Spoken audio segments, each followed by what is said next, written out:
Tad esam Lighthouse projektā. Esam satikšies ar Enrico, un Enrico montē Fermacell. Kas bija iemesls, kādēļ izvēlējies Fermacell?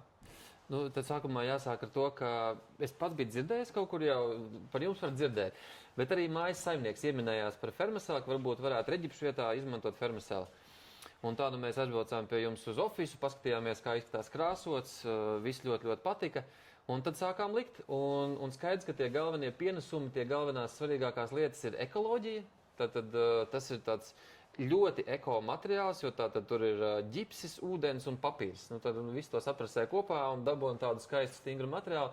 Plus vēl jāpiemina tātad ugunsdrošība, mitrumizturība, stingrība. Nu, tas viss kopā rezultē pie tā, ka tā siena ir spēcīga, stabila, pie viņas svarīgi ir skapīšas var likt, nu tā kā pa taisno var skrūvēt klāt, tas ir ļoti, ļoti svarīgi.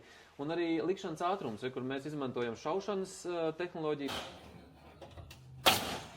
Var skrūvēt, griestos, piemēram, mēs esam skrūvējuši. Savā ziņā tā, kad elastīgs skrūvīt viens var. Tur ir dažādas komunikācijas, lai netrāpa kaut kādos vados, tur mēs skrūvējam.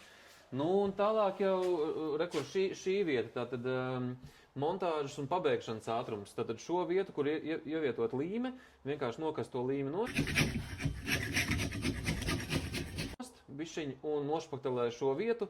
Un, piemēram, ja kādam jau patīk, tāds nedaudz patreiz, jā, tāds raupjāks, tad uzreiz var ar tādu nedaudz biezāku krāsu, var uzreiz Fermacell krāsot, kas rada fantastisku ātrumu, pie tā viņš vēl gruntēts ir. Savukārt, ja tā kā gribās, lai vairāk taisns arī šajā mājā, mēs pārlaidīsim pāris smalko špakteli.